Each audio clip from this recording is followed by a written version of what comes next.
confirm that there has been no compromised pavement, no compromised road bed, that Highway 12 has held so far. And that's very good news. But like I said, we got at least one more high tide cycle, the one that's right now, another one tomorrow morning around 7:30 a.m., maybe tomorrow evenings around 8 o'clock. That one doesn't seem to be as bad because we're going to start seeing the swell really starting to dissipate as we get into the afternoon tomorrow. But yeah, the DOT has confirmed that there is no pavement damage, that Highway 12 is just covered with sand and water, and it's just getting that cleared off. Once things calm down enough, they'll be able to open the road very quickly. That's very typical. We're fortunate that over the last couple of years, some of the hot spots on Highway 12 had a chance to put large sandbags.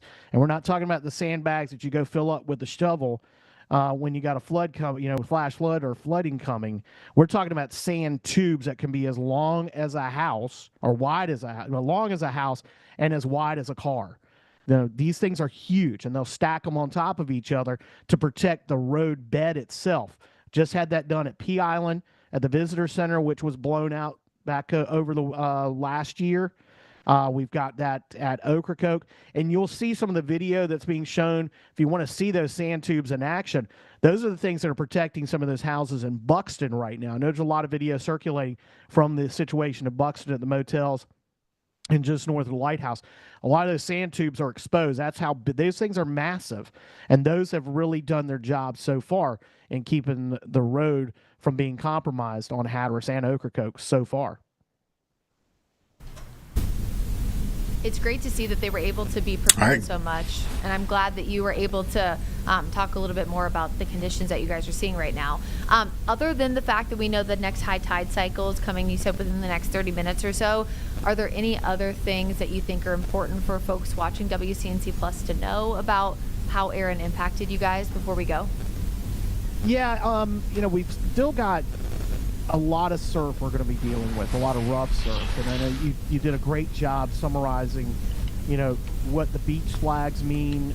If folks have those plans to try and get in the ocean one more time before school starts next week around the state, for the most part.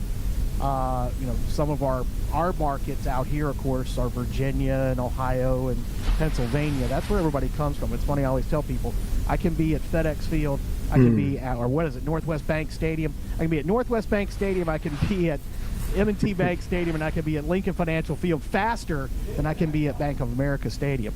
That's our traditional markets, our DC, and those areas. They're all going back to school. Those folks are going to be coming down. But I know folks are from Charlotte. You're going to be going to Myrtle. You're going to be going to Wrightsville. You're going to be going to Carolina Beach. It's still going to be rough for the next couple of days. It's not going to calm down like that. This is not a situation where the storm's gone, the waves are gone.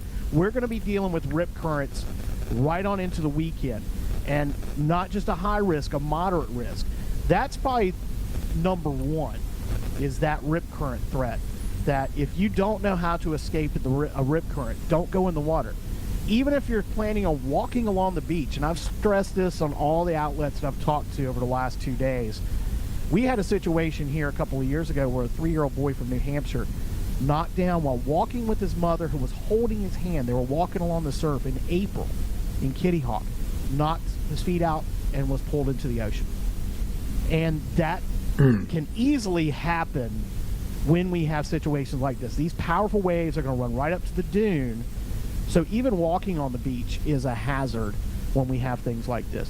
I won't even get into the compromised septic tanks we may be having, and the debris, nails and boards and things like that, and furniture that will be floating in the ocean over the next couple of days, because we have had a little bit of damage, not major damage to houses and structures down in Buxton, but we've had some.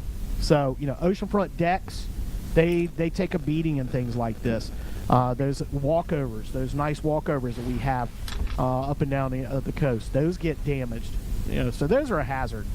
Next couple of days are not going to be good days to be in the ocean. The weather's going to look good, but it's not going to be until at least, I'd say, for us up here, and I looked at the marine forecast before we came on, we're going to be northeast wind and a swell of 4 to 6 feet right on into the weekend and early parts of next week, and then throw in whatever's going to happen with all these infests we're dealing with. It's not unfortunately, August is just going to be a rough one to be in the ocean, at least on the Outer Banks. Sam, we really appreciate your local knowledge. You've got the decades to prove it. You always have all the best stuff with the Outer Banks. Sam Walker, obxnews.com. We appreciate your time. Thanks, Sam. Tim. Thanks, Brittany. Alrighty, Rue. Well, I guess we're going to go live weather impact over here on WCNC Plus and WFMY Plus. We'll see you back here tomorrow, same time, same place. Thanks again to Tim and Sam, of course, for joining us. Have a good night, y'all.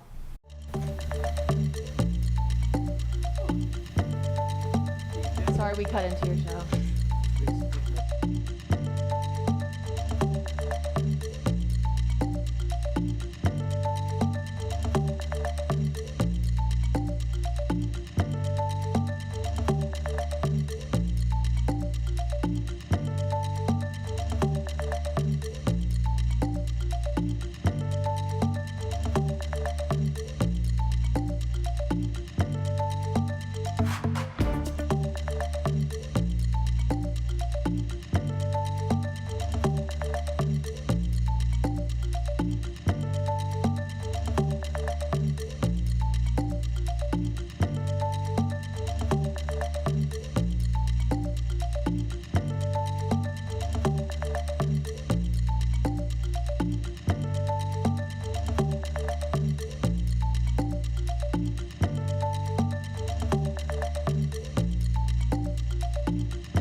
All right, guys, it is now 7:02, starting our WCNC Plus stream here until 9 o'clock. We're going to start with the president, who actually joined police and military in Washington, D.C.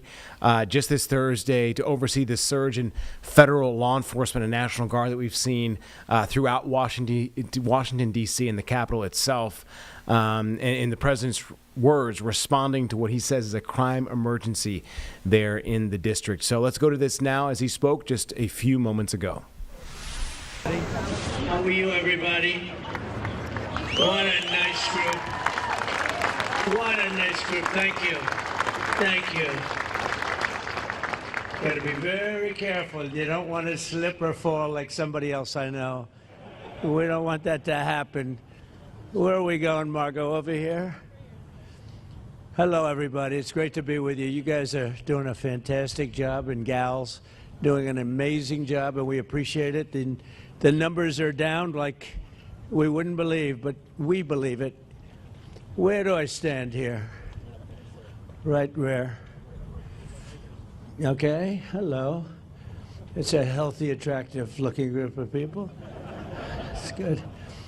Well, I just want to thank everybody very much for being here. I wanted to do this. We've had some incredible results. The results have come out, and it's like a different place. It's like a different city. It's the capital. It's going to be the best in the world. We're going to do what you're doing with law enforcement, and very importantly also, we're going to physically do it. We're going back to Congress for some money, and we're going to redo a lot of the pavement, a lot of the medians, a lot of the graffiti's all coming off real fast. It's going to come down real fast. We're working with Clark Construction. They're one of the big ones. They're the biggest here by far, actually. And we're going to be not so much building, it's cleaning and fixing and redoing and putting brand new surfaces down on your roads and streets. And When people come in from the airport all the way to the Capitol or the White House or any place else they go, and they're going to say, boy, this place is spotless. So we're doing that. Most importantly, though, we're going to have a Actually, California Governor Gavin Newsom is speaking right now, so we're going to go to this.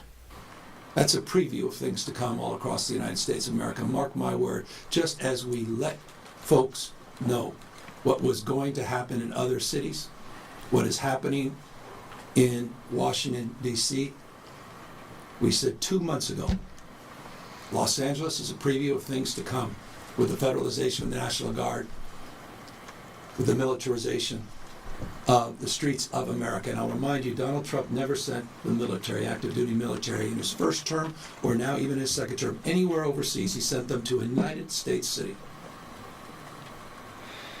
They remain federalized National Guard, interestingly, through Election Day.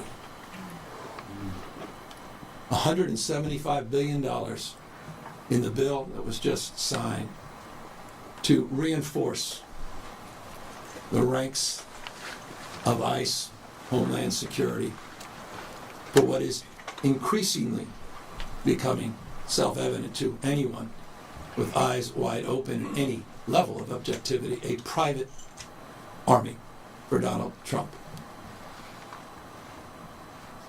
owing an oath only to him, not the Constitution of the United States. You just heard from the Speaker that vote-in-mail ballots are being threatened by the President of the United States. 80% of Californians, no coincidence, 80% submitted their ballots in the last election, 86% in 2022, 88% in 2020.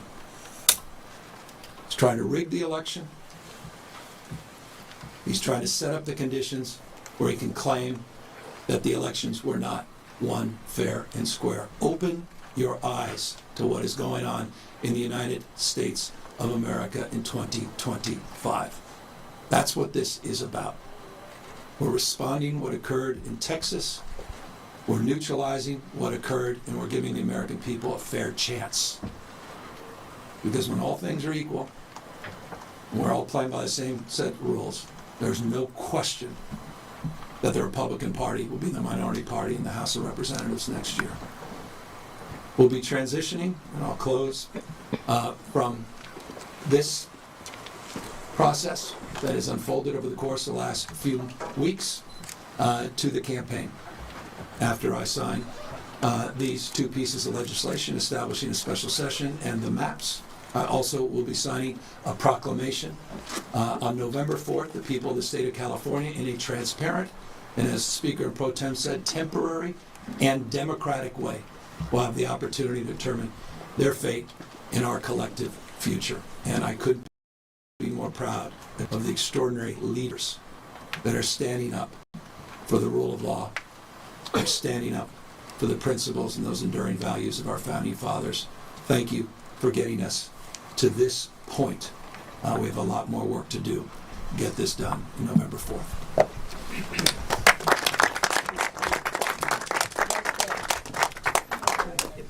Down in front. Phones down. Phones down. Phones down. Cameras down. Yeah, can you go back?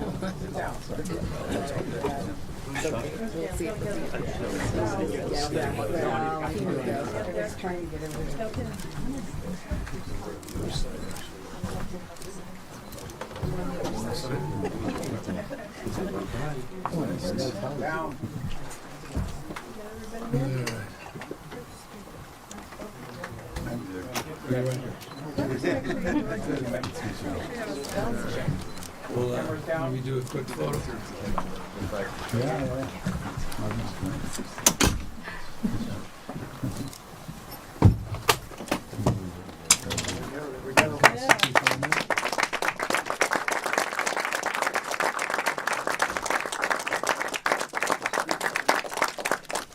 Get the maps. Get that done.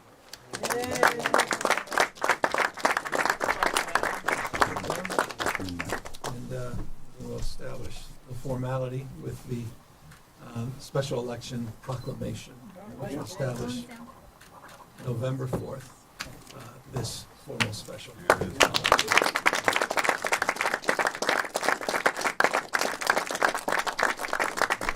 And we'll be transitioning just nearby, and we'll have a chance to take all your questions, and we'll look forward to seeing you very, very shortly. Thank you all very, very much. Thank you, everyone.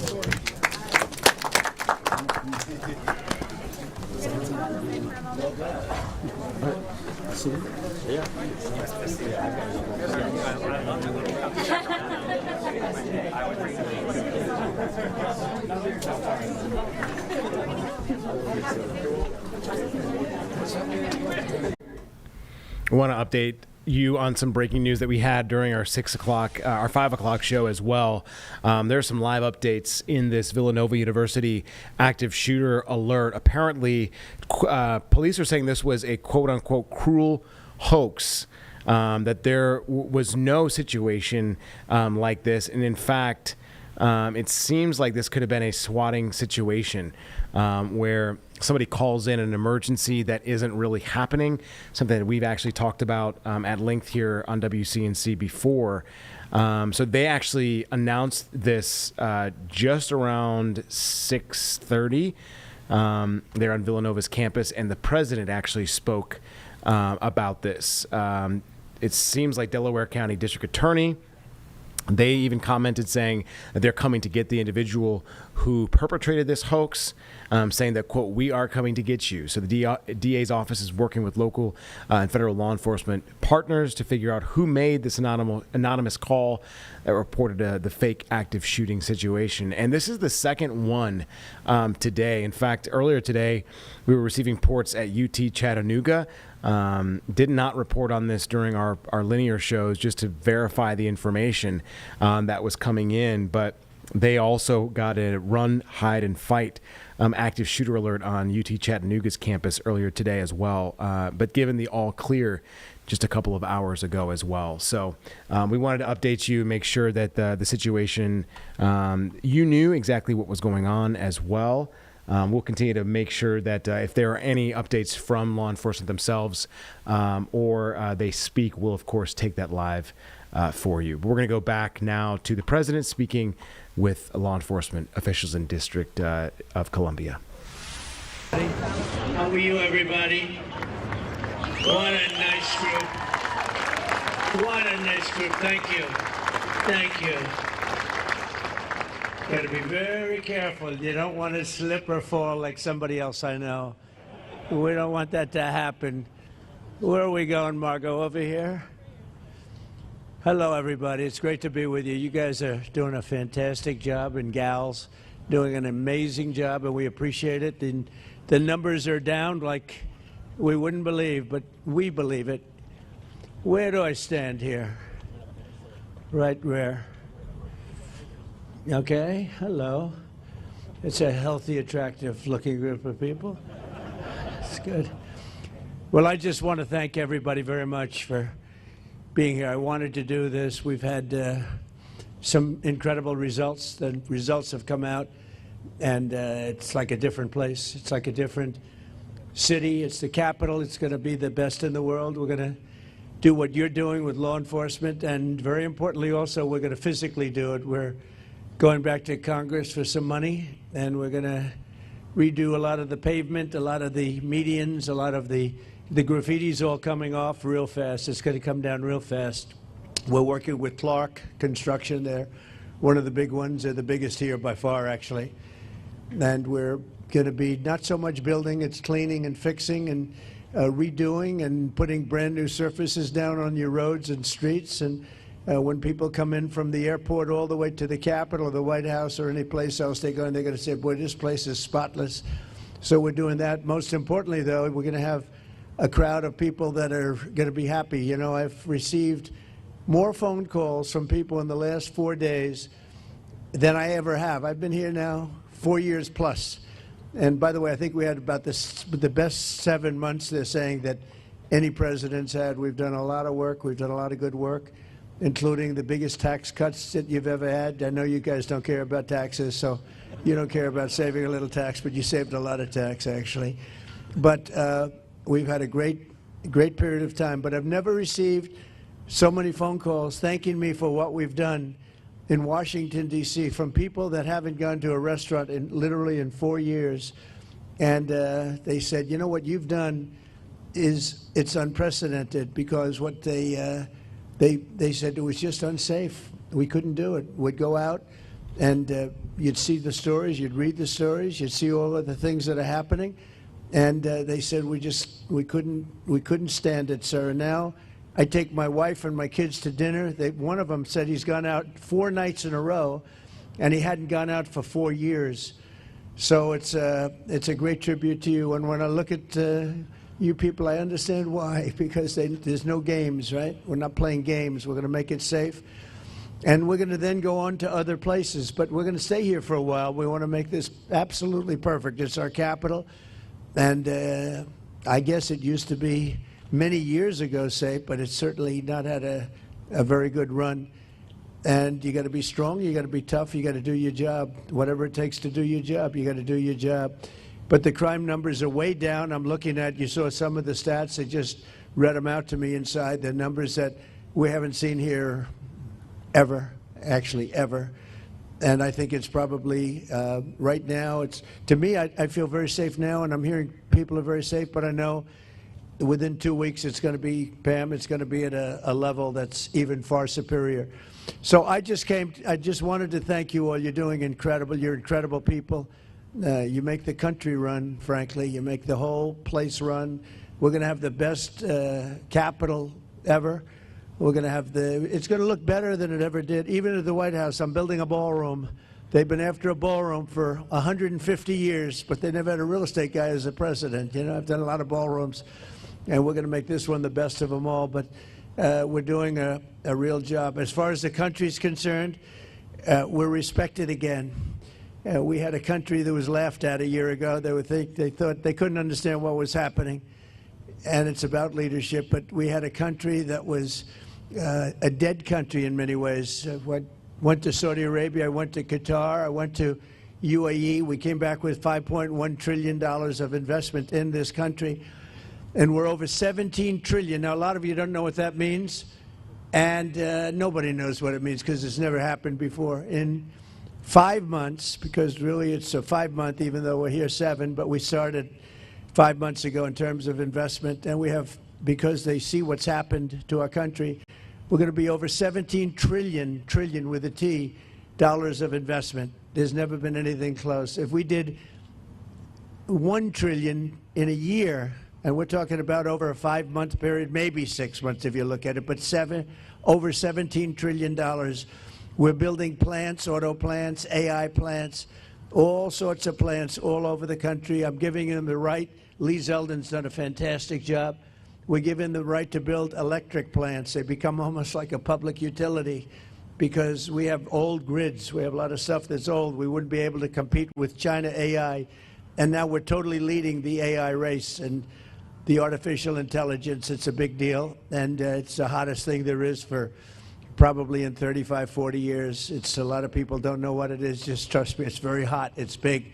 But they need massive amounts of electricity. They need more electricity than we have right now in the whole country servicing everything. In other words, we have to at least double it up to be competitive and to be leading. And we're more than doubling it up. And what I'm doing is I'm letting all of these very rich companies, and they've got nothing but they got a lot of money, and they want to invest it in the United States, and they're building big plants, but they're building electric plants with it. I said, you build your building, and these are buildings that cost 30, 40, 50 billion dollars when you include everything that's inside, all the technology. I said, I'm going to let you build electric plants to fire your own electricity, and anything that you have left over, you sell it back into the grid. So all of these big factories that are being built are building their own electric plants fired by oil and gas. They're not fired by wind, by the way, because wind doesn't work, but we won't say that. It destroys everything. It looks terrible. It's a very expensive form of energy. And we're not doing wind. We're going back to fossil fuel. I hope not too many of you people are going to be upset, but we have to go back to what works. We can't be foolish. But we're building massive electric plants all over the country. The companies are building, and then they sell it back into the grid. But we're building numbers that nobody's ever seen. We're auto plants. We have many auto plants going up, whereas during the last 4 years, as you know, we had like none. People weren't investing here. So where they weren't investing and they were leaving. But I just finished by saying this. So I was with the King of Saudi Arabia. I was with all of the NATO leaders a couple of weeks ago, and they are putting up not 2%, but 5%. They said 5% of GDP. That's a lot of money. They'll have trillions of dollars put up. They were putting up 2, but they weren't paying it. Now they're putting up 5, and they're all paying it. And they all said the same thing. They said, 1 year ago, your country was dead. We never thought it was coming back. And now you have the hottest country anywhere in the world. These are the leaders of other countries, the prime ministers and the presidents, every one of them said essentially the same thing, said we had a dead country, and we were. We felt that way, and we were. And this place was emblematic of it with the crime, the horrible crime. And, you know, I watch these phony reports, we were on the way back. They weren't on the way back. It was worse than ever just a short while ago, but now it's going to be, I think now, right now, it's better than it has been in years. And in a couple of weeks, it's going to be even far better than that. And everybody's safe now. Everybody feels safe. And they're all coming in. And people are now coming in. They're making reservations to come in. They want to be in Washington, D.C. One of the things we're going to be redoing is your parks. I'm very good at grass because I have a lot of golf courses all over the place. I know more about grass than any human being, I think, anywhere in the world. And we're going to be regrassing all of your parks, all brand new sprinkler systems, the best that you can buy, just like the Augusta. It'll look like Augusta. It'll look like, more importantly, Trump National Golf Club. That's even better. But we're going to have all brand new, beautiful grass. You know, like everything else, grass has a life. Do you know that? Grass has a life. You know, we have a life and grass has a life. And the grass here died about 40 years ago. So we're going to be rebuilding all of your parks, and it's going to happen fast. It's going to go up like a miracle. So you do the job on safety, and I'll get this place fixed up physically, and we're going to be so proud of it at the end of 6 months. But let's say at the end of a year, this place will be maxed out in terms of beauty. You'll have all new surfaces. You'll have all new medians. Everything's going to look beautiful. A lot of your signs are going to be taken down. They've been up for 40 years. They look like hell. They're barely standing up. They're falling off their holders, and we're going to have all new everything. And I want to just thank Doug for doing such an incredible job. You've been unbelievable. You're a popular guy. No, he's an amazing guy. He's an amazing guy. Everybody loves him. We love you. And his wife is so incredible. But thank you very much. I appreciate it. And Pam, thank you very much. What a job. People don't realize, they're going to see she'll go down as the greatest Attorney General we've had. I really mean it, too. And where's my Christy? You dear. Thank you very much. She's been incredible. And she can ride a horse like nobody. She gets on those horses. She rips those horses around. But I want to thank you very much. And Steve Miller, so fantastic. And Todd Blanche, who's been with me so long, and he's one of the best lawyers you'll ever find. And we're having a lot of victories. I had a victory today. You know, they stole $550 million from me with a fake case, and it was overturned. They said this was a fake case. It's a terrible thing, but it's a nice victory, you know. I mean, it's not bad. You know, we all have our limits, but this was a terrible thing that done. It was a witch hunt, and I've had more witch hunts than any human being, I think, in history. And here we are. We're the president of the United States, so it didn't work out too well for them, but maybe now it's turned a little bit. These are very dishonest people. We have to fight. We have to win, because we have to win. And you people are winners, and I just think it's such an honor to be with you. And we're going to make Washington, D.C. great again. We're making our country great again. The country is very close to being great. When they say it's the hottest country in the world, they mean it. And this Capitol is right now, after 4 days, 5 days, it's at a level that you haven't seen in a long time, and it's all because of you. So I want to thank you all very much. It's an honor to be with you, and we'll always be with you. We're going to be with you for as long as I'm around. You're going to be treated as nobody more important, and thank you all very much for being here. Thank you. Thank you very much. Doug, would you like to say something? Please. Thank you, everybody. President Trump, on behalf of everybody that's here in law enforcement, I think I absolutely want to extend gratitude to you, because under your leadership, you're bringing back respect for this profession. I know that wherever you go, and some of these folks know, wherever you go in the country, whenever I've been with you, backstage before you speak, who do you get a picture with? Local law enforcement, the federal folks that are there. You have always, in turn, your entire life supported law enforcement, and that makes a difference. These people know that. And the other thing, of course, for everybody here, President Trump's ended 6 wars. He's brought taxes down, regulations down. He's brought record foreign investment like he was talking about. He's done all of those things in 6 months. But what does he really care about? You hear him talking about the wars. He wants to end the killing. And here in D.C., he wants to end the killing. He wants to end it in every city in America, because if we're the greatest country in the world, you shouldn't be afraid to be able to go out for dinner. He cares about the people that live in this city and in every city, and that's why this is happening right now, and this is what leadership looks like, that in a matter of a week, this is a message to every city in the country, and it's a message to every capital in the world that America, the greatest country in the world, is going to have the most beautiful capital and the safest capital in the world because of all of you. So thank you, everybody that's here tonight. Thank you, President Trump, for making it all possible. Thank you very much. Thank you. Pam? Thank you all. President, I'm looking at all these faces. They're out here every single night. I'm getting to know everyone on a first-name basis. All of our great Metro PD, General Blanchard with the Guard, all of our federal agencies are out here, our amazing park police. They are working hand in hand to make D.C. safe. They're out here working midnights every night because they love our country, they love our city, and they love you. They're all telling me that. Are we going to get to meet, look at them getting a thumbs up. They're all out here going, are we going to meet the president? I told you. So, and I think you brought some food for him, didn't you, President? So we have great hamburgers cooked by the White House, and we have pizza that I said don't do it in the White House because we went to a place that makes the best pizza. So we'll concede. But we have a lot of it, so we're going to have some fun. We'll eat, and I'll eat with you, and we're going to have a little fun. We're going to celebrate, but then we're going to get back to work, and we're going to take care of these criminals. We're going to put them where they have to be. You're going to say, don't play around with us. Don't play around with us. So let's go have something to eat. You're going to like the hamburgers? Would you rather have hamburgers from the White House or pizzas from a good place, huh? I think you want, oh, they want the hamburgers. Have a good time, everybody. Thank you very much. Christy, thank you very much, darling. Thank you, everybody. Thank you.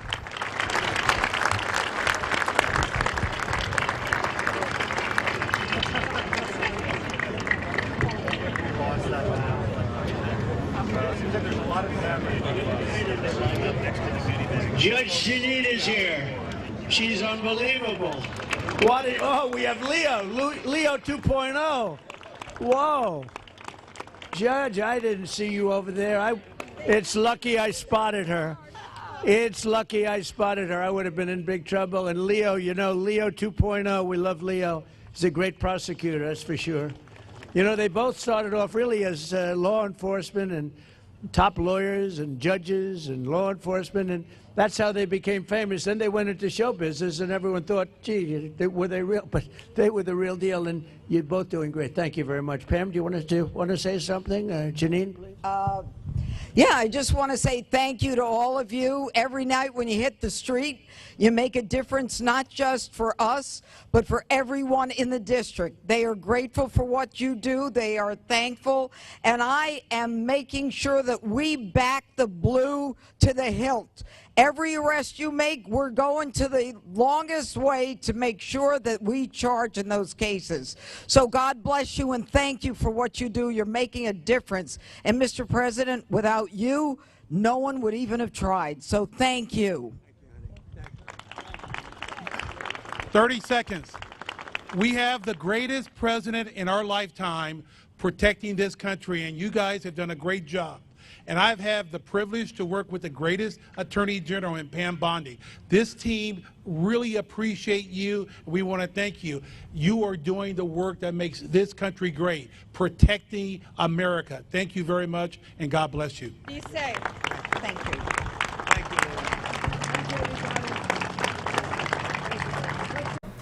All right, guys, we are awaiting our reporter, Tradisha Wooder, to join us for her story of the night. We will see you in just 2 minutes. We'll be right back after this.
We are back here on WCNC Plus inside the Impact studio. Sorry about that. We have one of our Nightside reporters, Tradisha Woodard, who is here. Tradisha, I know you're tracking down really a heartbreaking story, trying to create some awareness to this family's living conditions. Everyone deserves a warm and a safe place to stay. And tonight, a family is telling you that they do not have that over their heads tonight. Talk about the story that you're on tonight. Yeah, Colin. So families, actually, after getting to the apartment complex, just a lot of random folks coming up to us saying, hey, come check out my apartment. Look at what I'm dealing with. Look at what I'm dealing with. Okay. But it all started after receiving an email from a mother of 4, soon to be 5. She looked like she could pop at any moment. Yeah. But her ceiling caved in. Her house is just flooded with mold. Very unhealthy living condition. She did say code enforcement stopped by and told her that you can't stay here. Right. So for months, her and her kids have just been house to house trying to figure out what's next. I did reach out to the apartment complex. I have not heard anything back yet, but this is just one family, right? She talked about living in her car. Other folks talked about staying with families, but what about people who don't have cars or don't have a relative? So they're just out on their own. It's a very tragic story. And even though we have some crazy video of the inside of some of these apartments, honestly, it doesn't do justice to what was really happening outside those apartment complexes. I mean, the smells, it's just unbelievable. Yeah, and like I said, no one should have to deal with that or live in that type of environment. Is there any idea, I mean, I'm sure this will be in the story, so if you don't want to give this away, let me know, but is there any idea as to what step is next? Obviously, you said code enforcement is coming. These people are trying to just get through day by day. What does the next step look like? I mean, do we know, I guess? Well, a lot of the residents living there were telling me that the apartments were supposed to be knocked down. So they did have a meeting talking about vouchers and next steps. Okay. So a lot of them are wondering, maybe am I not getting the help I need now because of new plans ahead? But those plans are just still up in the air. There's no concrete plan. None of the families have received vouchers. Right now, they're just not living at home. They're just trying to find somewhere to lay their heads safely at night. Okay. And the sad part is a lot of these families have really, really small kids. They talk about trying to get them to school, trying to, get them food, having to throw away their furniture, throw away their clothes, start all over again. And then after going to the office, a lot of them were told, oh, just stay in your unit or just, so it's really sad. It's unfortunate. Yeah. But a lot of families tonight just really calling for change, needing something to be done. Well, and that speaks to a larger issue that you yourself have reported on, affordable housing, right? I remember you spoke to another family who was living in their car, a mother and 2 children, a couple of months ago during the coldest months of the year. I remember you speaking, to her and her heartbreaking situation. This is something, especially in this economy, folks are, hard. It's hard to try and put, to make ends meet, to get the groceries in the house, and folks are trying to find a place to live. The affordable housing has been a big discussion. Where do we go from here? I know these individuals, these residents, they're looking for someone to give them an answer. So are they turning to the city at this point? Who can come in and try to elevate this situation other than us creating awareness about it? Do we know? A lot of them have reached out to Red Cross Okay. outside of the apartment complex, maybe the new buyers. A lot of them say they reached out to the new buyers who's supposed to be over the complex next. They've reached out to city leaders. But honestly, help can't come fast enough when you have 4 kids that's depending on you. Right. So basically just spreading awareness right now of some of those Okay. horrific living conditions, trying to get some help out to those families. They talked about reaching out to city leaders and still just hitting a dead end. I mean, you talk about the lack of affordable housing. It's not like they can pack up and go somewhere else. Right. And a lot of families are, a little skeptical about taking their kids to shelters, but that's not even an option. They're full. Right. So there's literally no options, and it's just so sad and heartbreaking. But right now, the story is just basically spreading awareness. Okay. And once again, I've reached out to the apartment complex. I'm going to continue to reach out to see if we can get some answers Yeah. and hopefully some help for these families. Yeah, and again, obviously we don't have the hottest months ahead, but it is not cool outside. Yeah. And again, this is a whole different discussion, but kids who have to be raised in that type of environment sometimes have a hard time in school, right, to focus, and they should have the best environment for them to be successful. So Yeah. I know that there are so many parents, especially the ones that you spoke to, that are doing their best Yeah. to try and find the environment that is suitable for not only them, but for their children as well. Yeah, for sure. And another interesting fact about the story is a lot of families say once they left their homes, obviously, when I walked into the apartments, I was like, it's impossible, Yeah. right, for anyone to live here. But some of the families talking about having to leave, spend the night with relatives, spend the night in their cars, and then they're coming back to urine in their homes, or maybe homeless people who may have camped out there. So it's very unfortunate, and they're just pushing for answers. Last thing, is there anything that we, the public, can do besides create awareness and highlight this, like you are doing? So I don't want to take that away from you, but anything that these individuals are asking for. We've gone at length about the food banks, right, to help individuals sustain themselves with food. I know in this situation that may not help, but anything that they've said that may help in terms of the community aspect. Well, first and foremost, if there's any organizations or city leaders that can help, definitely reach out to them. The mother of soon-to-be 5 does have a GoFundMe, and she says at this point she's just taking it a day at a time, whether that's getting a hotel for the night. So I will have that link posted to our website for people who'd like to contribute as well. Awesome. Well done. Awesome. We cannot wait to look at the story at 11, obviously, and hopefully folks will reach out and the city will get involved in this as soon as possible. Again, Tradisha, thanks so much for fielding this interview. I know it's not easy. I know those folks who spoke to you, it's not easy to tell their story as well, so we appreciate that. Thank you. All right, let's go to another situation that has really affected the motorsport community here in Charlotte.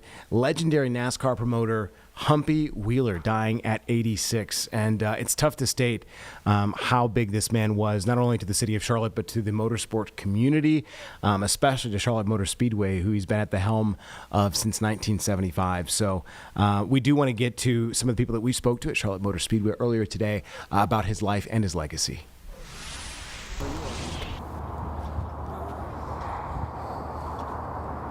We know who you are, but producers probably have no idea. Just in case. Okay, it's Scott, S-C-O-T-T. Last name is Cooper, C-O-O-P-E-R. And you can just say Charlotte Motor Speedway, but I'm the Senior Vice President of Communications. But Charlotte Motor Speedway is fine. Humpy Wheeler, how can you describe Humpy Wheeler? Oh, wow. The best way to describe Humpy, when you hear people talk about one of a kind or they broke the mold, that would be Humpy Wheeler, which is ironic because Humpy hated cliches. Having worked with him for several years, it was one of those things where whenever he did an interview or ever he was looking at something that you'd written, if it had a cliche in it, he didn't like it. He always wanted to be original, and he was certainly that. I think his legacy here for Charlotte Motor Speedway is going to be one where he did so much to not only inspire the staff but inspired fans. He got so many people excited about NASCAR. He was very proud of the role that he had for really not just the 3 decades here, but even preceding that, of doing things to get people passionate about racing and passionate about NASCAR. He was one of those people, one of those rare people that was as comfortable talking to the old men at the country store as he was talking to the CEOs in the boardroom in downtown Charlotte. He could identify with anybody, and anybody felt like they could identify with him, and I think that's one of the things that was really part of his appeal. He was always creative and always pushing the staff here at the track alongside Bruton Smith to do more and to always keep the fans at the center of what our efforts were and what we were always thinking about. So I think that's going to be the legacy that's going to go with him. And I know our thoughts and prayers are certainly with Patty and Tripp, his children, and his entire family, his wife Pat. So today it's a bittersweet day, but it's great to see a lot of people doing a lot of things to remember a great man. And I have no doubt that right now he's in heaven with God, coming up with ideas on how to increase attendance up there. So. And Humpy's impact isn't only here in Charlotte, but he's a motorsports icon. His impact is throughout the whole sport of NASCAR and other motorsports. Yes. Humpy was so influential in so many ways, not just with what he did here at Charlotte Motor Speedway and the improvements that took place here at Charlotte that were then duplicated at racetracks and really at sports venues across the entire country. He was very passionate about boxing in addition to racing. He was a Golden Gloves champion as a teenager. and he always carried that with him. He enjoyed meeting other athletes and celebrities, and of course trying to recruit them to get here. I think one of the things he was most proud about were the efforts that he and Bruton put together in his very second year here at Charlotte Motor Speedway to get Janet Guthrie to come race and try to qualify at the World 600 in 1976. She not only became the first woman to qualify at a NASCAR Super Speedway race, she also went on to finish that race 15th ahead of some future Hall of Famers for the sport like Dale Earnhardt and Bill Elliott that year. So Humpy took a lot of pride in that. He knew that that opportunity, that effort to get Janet here was going to open up the sport and the sport of NASCAR to a lot more interest among women and try to create more fans in that way, and certainly accomplished that. He was so passionate about publicity. You know, he was always known for trying to do things unique and different and special, and everything he did here with the pre-race shows, from boxing matches in the infield to putting together a 3-ring circus.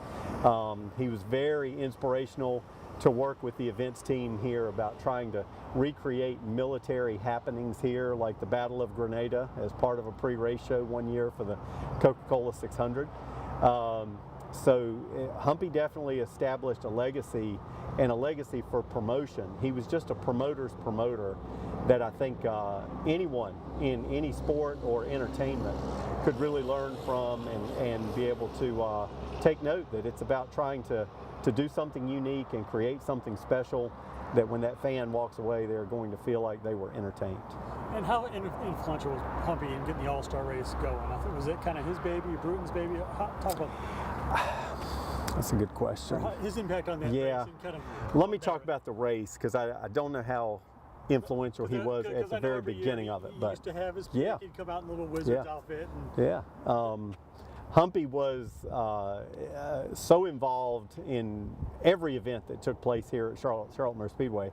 But I believe the All-Star race, at the time when Humpy was first here and the All-Star race started, it was known as the Winston.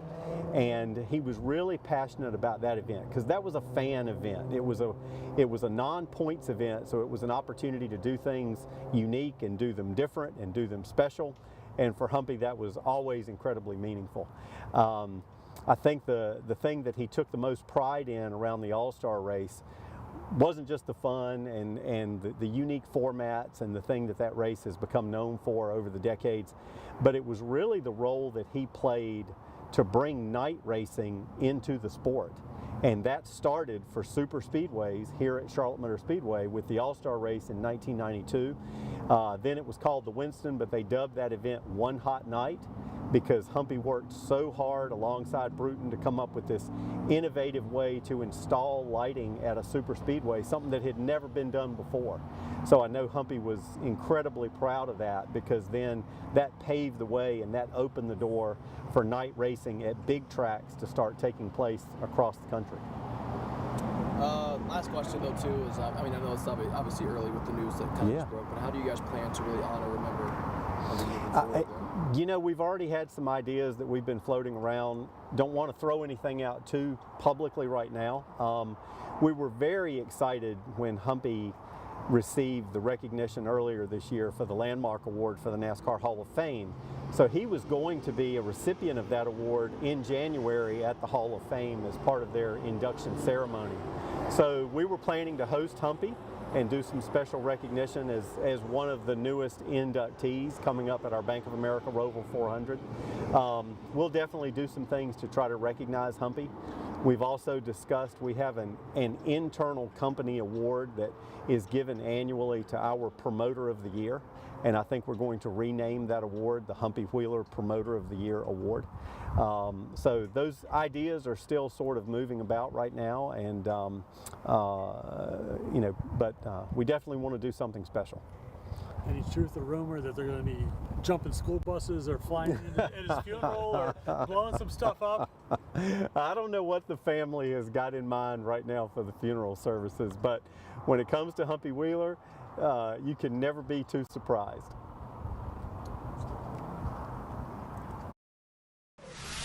All right, so a lot of folks obviously thinking and remembering Humpy Wheeler tonight here in the Charlotte area and really across the United States. Anybody dealing with motorsport probably knew that man. We're going to come back in 2 minutes. We'll be right back here on WCNC Plus.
And just like that, we're back here on WCNC Plus inside the Impact Studio.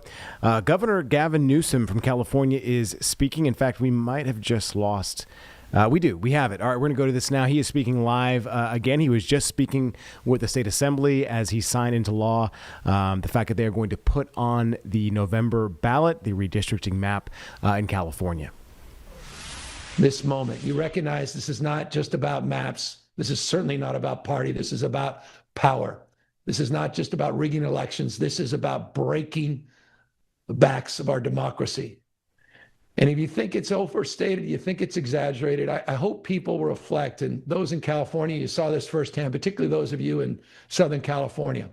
Just a week ago at the Democracy Center, at the site where we were busing and interning the Japanese in the 1940s, Donald Trump sent what has increasingly become his private army that owe nothing to the Constitution, increasingly are just swearing an oath to him. He sent Border Patrol at the exact same time as our press conference to intimidate people, to arrest people.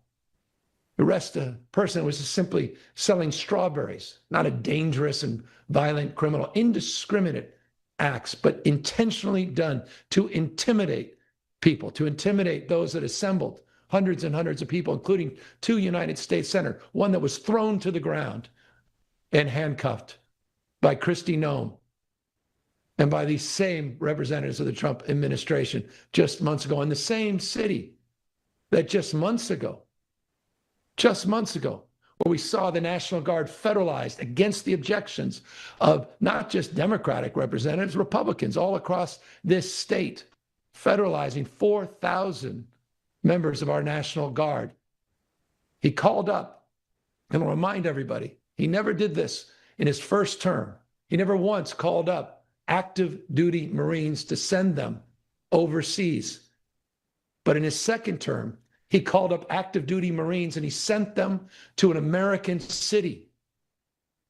He sent them to the second largest city, the most diverse city in the most diverse state in the world's most diverse democracy, intentionally sending them to Los Angeles to threaten, to chill free expression, free speech. These are acts of authoritarianism.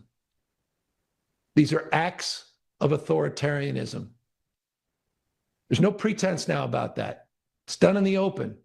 We said it a few months ago. And what more evidence do you need than the cosplaying we saw today with Donald Trump out there in Washington, D.C., what happened at disgrace Stephen Miller yesterday in Union Station?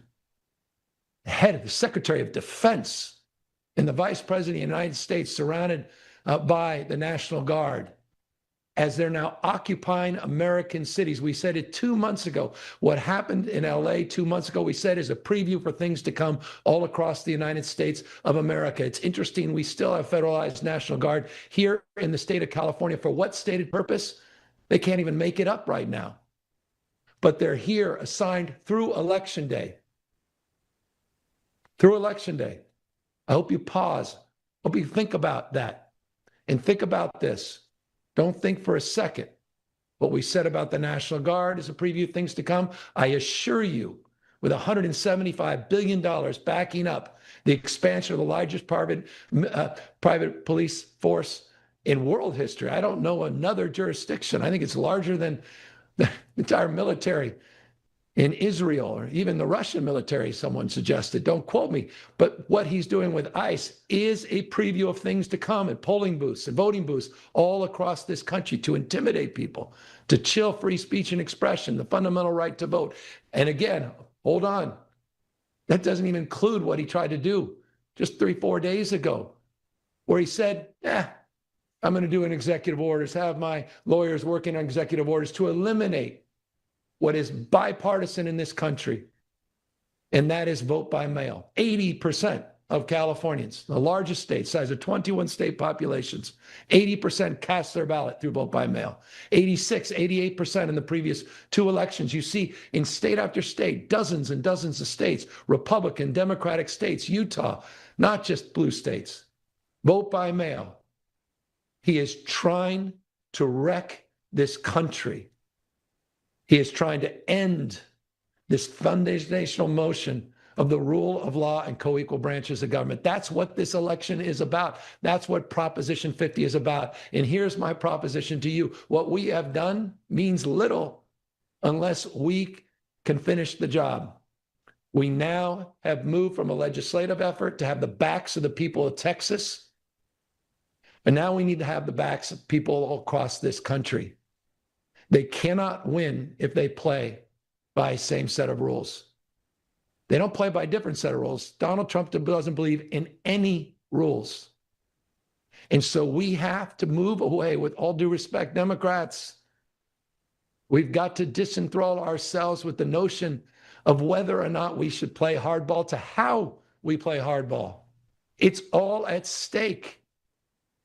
I hear pundits, I hear morning pundits. These experts say, well, we should be focused what are they doing out there in California? It's wrong what they're doing in Texas, but we just need to focus every day on kitchen table issues. There won't be a kitchen table if we allow Trump to move forward. We won't even have the chance to debate affordability and push back against these illegal tariffs that are increasing prices. Don't take my word for it. Take the word from the CEO of Walmart, who just made that point. You know what's happening. You all know what's happening in your pocketbook. The rule of dawn, illegal tariffs. You saw what the Supreme Court just did literally hours ago, 5-4 decision, saying that he has the right, overturning lower court decisions. The Supreme Court that was wired by the same hardball tactics. Wake up, Democrats. Wake up, Americans. Wake up to what Mitch McConnell did. He was the Greg Abbott of his day. 5-4 decision. Merrick Garland was that fifth. On our side, your side, America's side, to gut the National Institute of Health grants all across this country. Truth, trust. That's what Bureau of Labor Statistics is all about. Threatening the independence of the Fed. The most corrupt president in U.S. history. The graft, the corruption, crypto, planes. And it's not just the $400 million plane that he got. It's the close to $1 billion as he took money from food stamps and he took health care from the American people. And he sold out the next generation with 4.1, look it up, it's now $4.1 trillion of debt. And he took $1 billion of that so he can retrofit his plane that goes to his foundation for his personal use if and when he's done. And the when is a real question. Wasn't that long ago that I received a 2028 Trump hat. I now have dozens of them been sent by people that support him and believe in him. He's showing world leaders, look it up. He goes down to the store with all his merchandise that includes a 2028 hat that he's showing world leaders. Wake up, America. We can lose this. It's precious. So that's what Proposition 50 is all about. It's about leveling the playing field. And it's about pushing back. Yeah, it's about playing hardball. But here's the difference. As he exercises his formal authority, one thing we know from history, the more you use your formal authority, the less you have of it. We're also using our formal authority, but you know what else we're doing? We're using our moral authority. As I said, we're doing it differently. No other state has submitted to the voters these maps to redistrict for themselves in a transparent way and in a temporary way. Not only in a temporary way, a way that affirms our support for national independent redistricting. That's on the ballot as well. We believe in that. This is a temporary measure in response. They fired the first shot. We are responding to it. Had they not moved forward, we wouldn't need to move forward. So this is a profound and consequential moment. And Jose, let me just end. I'm sorry. I can get into ballrooms. I can get into everything that just went on with Intel and the nationalization, the assertion that somehow we're going to start nationalizing great American companies and 15% set aside. What is going, this is serious stuff. But you have the ability to stand up. And that's where I want to close in the spirit of what Jose began. You have the ability to stand up. You have the ability to stand up for the rule of law by supporting Proposition 50. You have the ability to restore checks and balances. You have the ability to have the backs of people that are being bullied and intimidated by Donald Trump. You have the power to stand up for institutions that are cultivating independent thought, universities, the media, journalism. You have that power to stop Donald Trump. You have the power to restore and remain and retain this democracy. And so that's the spirit. That's why we wanted you to tune in, so we can all tune up and not tune out, so that we can all dial up and literally dial into friends and family, to volunteer, to knock on doors physically, virtually, to remind people what's at stake, to get online, to get offline and get in lines all across this state, to get in those polling booths and to vote yes on Proposition 50, to donate $3, $5, $10. We the people. Thousands, 10,000+ of you today, hundreds of thousands that have already contributed. Literally over 250,000 people have already contributed just 5 days to this effort. People understand what's at stake. And I'll end on this because Gene reminded me, he talks about chapters in a book, his final words before he passed it over to me. I'm reminded of that great Walt Whitman, that great poem, "Oh Me, Oh Life." It's worth looking at. Man, is it worth looking at. He talks about this notion of agency, this notion that we are not bystanders in life, that we can shape the future. And it talks about writing our own verse in this play that is life. And all of us have that capacity to write our own verse. And so that's what we're asking for you to do today. Active citizenship, participatory democracy. Support each other, support the enduring principles of our founding fathers, and yes, support Proposition 50 and send a message to Donald Trump. And we'll take that message into the midterms. We'll swear in Speaker Hakeem Jeffries. and will restore a co-equal branch of government and will de facto end the Trump presidency in 17 months. Thank you all. Thank you, Governor. Man, I'm fired up.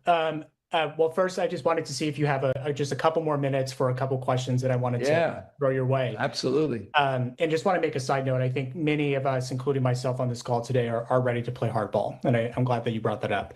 I want to start with one quick question. I was actually just back home in Texas recently, and a question came up with a friend that I've also been hearing from others in the context that people are going to be out there talking to their friends, their family members, their neighbors, their colleagues about what's happening, whether it be in California or nationwide, that want to volunteer and help. For a voter who's never thought about maps in the way that it's actually being contextualized right now more than any other time, why should they care about this right now? I know you've added that a lot already through your commentary, but can you give us this like in a concrete way? If I went to go talk to a voter today, why should they care so much about the context of maps? Because it's not about maps. It's not about drawing lines. It's about holding the line and standing firm against these encroaching authoritarianism, to stand firm for the rule of law and this notion of co-equal branches of government. Look, if he's successful in rigging, mark my word, this is, I get the tendency where, we often appear hyperbolic, the tendency perhaps to overstate. And maybe it's my state of mind because I live in a state that's the fourth largest economy in the world, and he's trying to break it. And if he could break California, if he could take this state down, you can't make it. I never imagined the President of the United States would federalize the National Guard for no purpose. They did nothing. The California Highway Patrol and the LAPD had to protect the National Guard, not the other way around. 700 active duty Marines. Look what's happening in Washington, D.C. It's going to happen all across this country. Look what just happened to the Supreme Court. Look what Speaker Johnson, look at the complicity this moment. It can all go away. So I think we have to understand it's not about just California. It's about all of us. It's the United States of America, these congressional maps. It will be about who gets the majority, who takes that power. And that gets to every issue you care about. A young person, you care about student loans. You may care about the environment and low carbon green growth, changing the way we produce and consume energy. You may care that, that history is being literally rewritten at the Smithsonian, or what will soon be the Trump Center Awards, not the Kennedy Center. You may care about this cultural purge. You may care about the LGBTQ community. You may care about women and women's rights, access to reproductive care, not just or even just abortion, fundamental choice, the issues around birth control. The Supreme Court is actively discussing or hearing it, rolling back fundamental rights like gay marriage. They want to put America in reverse. All of that is on the ballot. And that's why this is such an important time. Forgive me for extending a long-winded response, but you can go down the path here. This is about the architecture to which everything else is possible. And it's so foundational. And I know redistricting, gerrymandering, people, I remember even Ronald Reagan, former Governor Reagan, didn't even know how to say the word gerrymander. I get that people start to roll their eyes, but I think people are starting to understand this is about something that we can no longer take for granted. It's about democracy, the rule of law versus the rule of Trump. Thank you, Governor. We're going to take it from here and start giving all the folks on the call today a pathway forward to start getting involved. And it's time for us to go win an election. So I just want to say again, thank you for taking the time this evening, and we'll take it from here. Mad respect to all of you. Thank you for tuning in, and thank you for everything. We need you. We got to run the 110-yard dash. We just entered this new phase hours ago. Let's have each other's back, and I look forward to coming back and engaging you all more and checking in. Thank you. Seriously, bottom of my heart. Thank you. for being part of this today. Thank you, Governor. Appreciate it. Have a good rest of your evening. Heather, if we can go ahead and share our slides here, folks, we have just a couple more things for you, 5 more minutes. I want to start with a quick debrief real quick before we get into our organizing roadmap to start working towards winning this election in November. Again, just a couple points we want to take from the power grab that's happening right now. Again, Trump asked Texas Republicans to find 5 seats that he was, quote, entitled to, and they're doing it. Donald Trump and Texas Republicans made an unprecedented power grab to steal congressional seats and rig the 2026 election before voting even begins.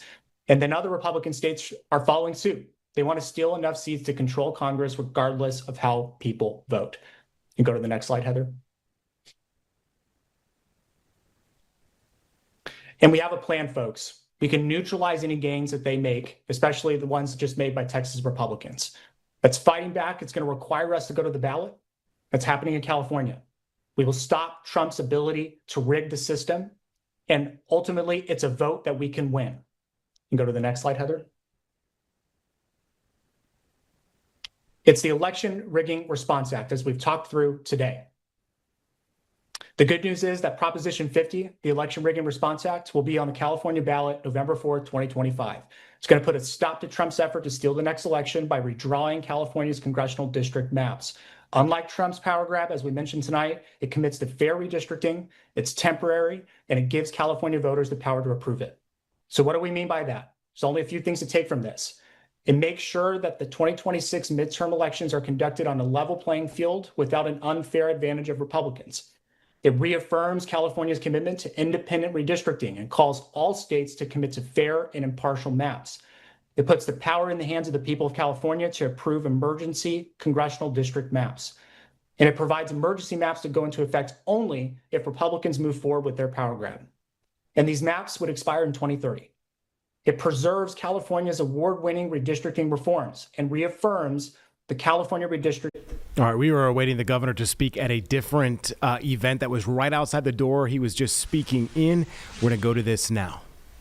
To say he's quote-unquote entitled to 5 seats in Texas. I imagine he's making similar calls all across this country. We know he called the vice president and sent him not to memorials of those that lost their lives in the floods in Texas, but sent him to Indiana, now running around the streets with the Secretary of Defense, Stephen Miller, in militarizing the streets of another great American city, Washington, D.C. So we're here in a moment with deep sobriety, recognizing that we need to reconcile this moment, but we're going to meet the moment not just with rhetoric, but through action.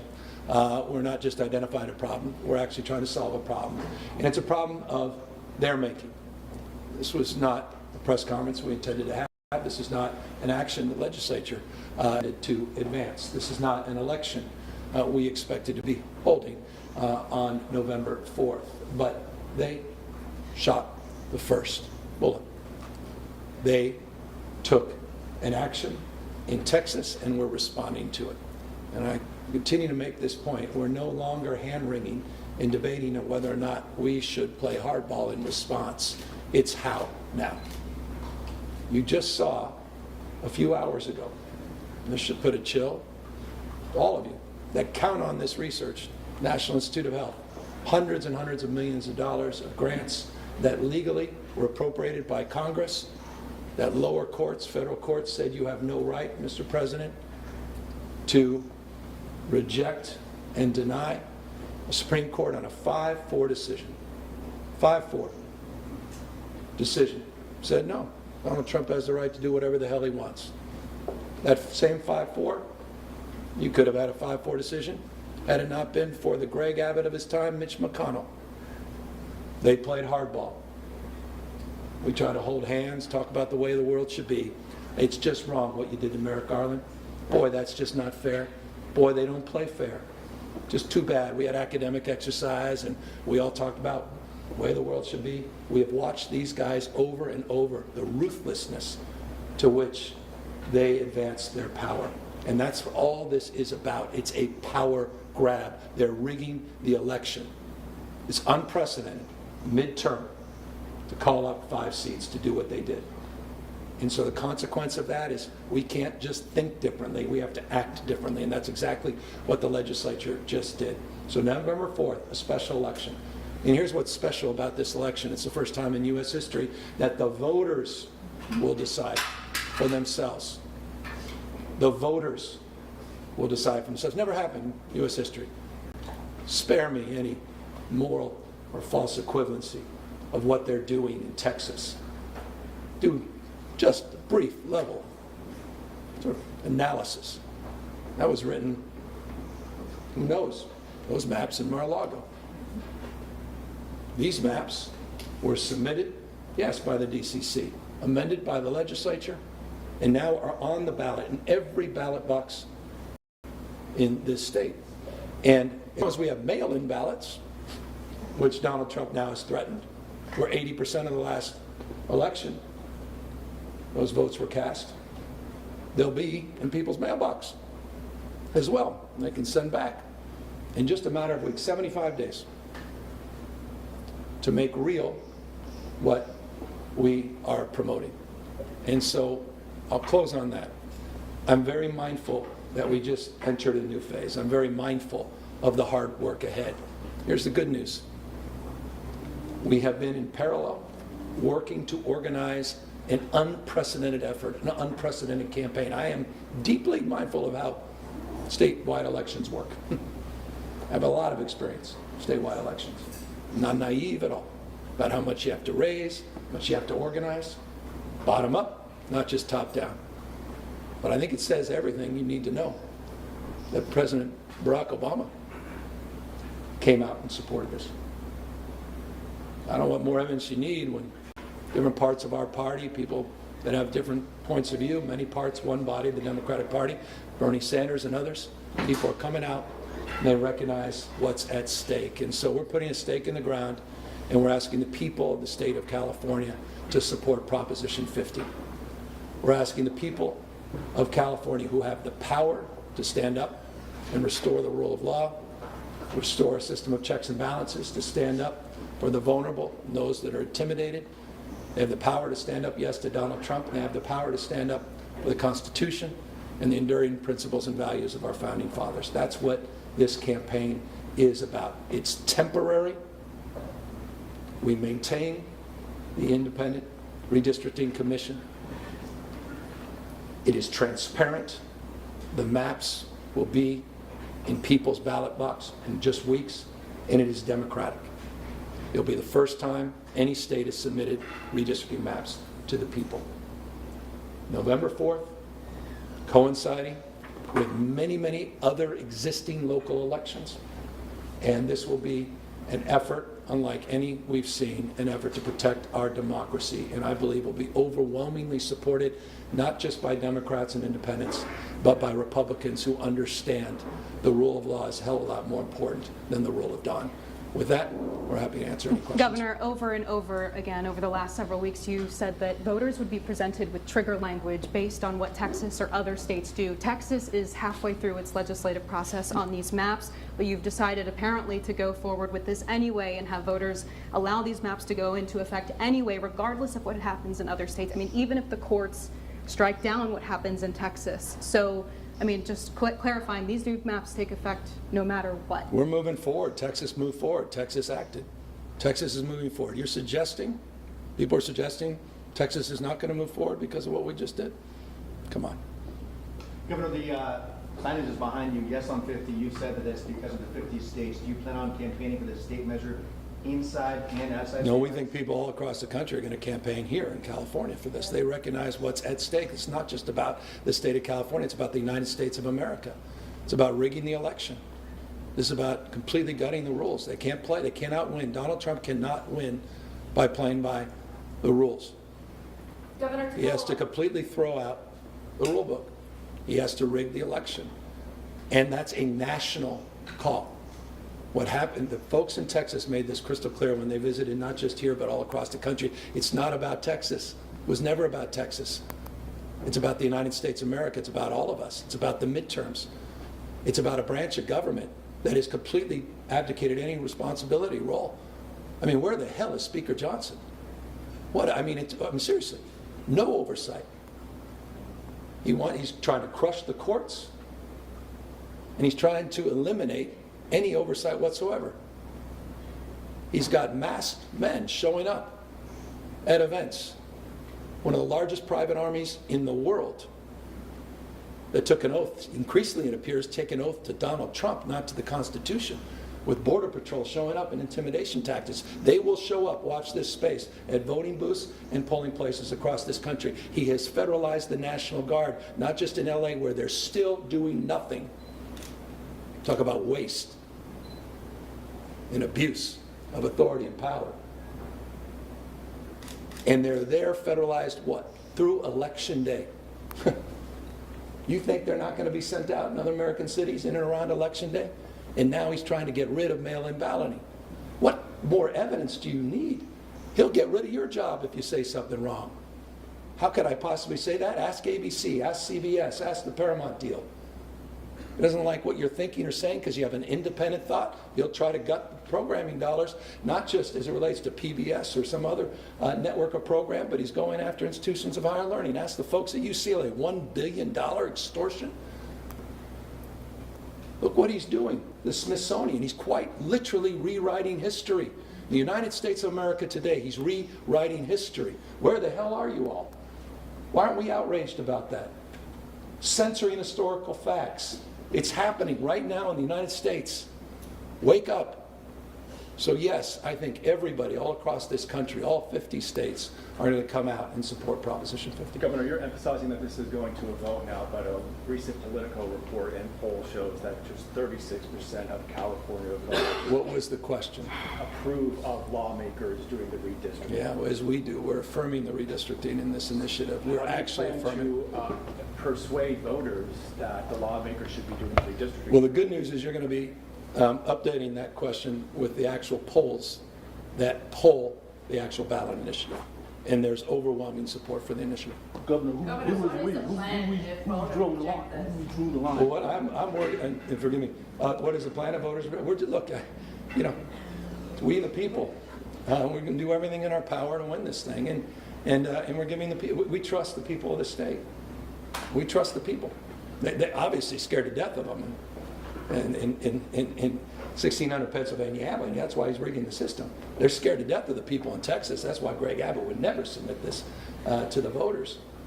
We're going to do our best to make the case temporary, transparent, democratic case in response to what has just occurred and what likely will occur in other states and over the course of the next few weeks. And failure is not an option. But what on the trigger? I'm sorry. Who drew the line? You said we, so. Well, the DCC, they submitted it to a portal. There were hundreds and hundreds of others that submitted ideas. The legislature made some adjustments, and then those maps are now appearing in your ballot box, and you can adjudicate whether or not you like those maps, whether or not you like this approach. What's that? Are those names coming out? I mean, you're saying we, who was on that? Well, no, it went through a portal and a process, went through the legislative process, and that's a process completely independent of the governor. And what just went on the ballot was the maps that came through the legislature. It went through that process, very well-established process as it relates to maps that are very familiar in the state through the Independent Redistricting Commission. There's been thousands of hours of public comment, and so a very familiar set of maps that will be on the ballot. And again, that's about as transparent as any redistricting effort in U.S. history, period, full stop. Never have maps been submitted to the voters. Governor, to follow up on the trigger question, this is all hypothetical, of course, but what if the courts do strike down Texas maps? There's already allegations that they're violating the Voting Rights Act, engaging in racial gerrymandering. If our voters approve of these maps and then Texas is struck down, do our maps still? Well, I know. I mean, is that process going to happen in November of next year? Maybe January 2027? It's hypothetical. Maybe they'll appeal it. Maybe they'll delay it. Maybe we'll go to the Supreme Court. Yeah, come on. We're not going to be played as fools. Texas is moving forward. We know what they're trying to do in Indiana. You've got the governor. I forgot he's still there. DeSantis in Florida. He now trying to get in. Missouri. I mean, come on. Well, Governor, have you called on other Democratic governors to follow your lead and do the same thing in I think if the other states, other red states jump in, I mean, isn't it a wash? Well, I guess we could just roll over and do nothing. We can just, you know, they did 5. Well, we'll do nothing because we don't want India. I mean, come on. But are you encouraging hold other on. blue state governors to do the same? Let me. I'll answer her question. We are responding to what happened in Texas pretty clearly. That's the first thing I said. Gene, first conversation, reacting to. We're a state that can neutralize. We're a state that can literally punch back and negate any unfair advantage that they're trying to rig. As it relates to other states, I really appreciate the work that J.B. Pritzker has done to elevate this issue. I appreciate what Kathy Hochul has done to elevate this issue. I've had conversations with other governors that are very interested in what's going on, and they will make a determination with their legislature to decide for themselves if they want to move in this direction. I do believe in the power of emulation, and I do believe that the actions of this legislature will inspire other legislative leaders to pursue, pass, to meet this moment, to save this democracy, and to stop this, this authoritarian and his continued actions to literally vandalize and gut our Constitution and our democratic principles and rule of law. Governor, on transparency, I mean, the legislative leaders. We had one other. Okay. Forgive me. Sorry.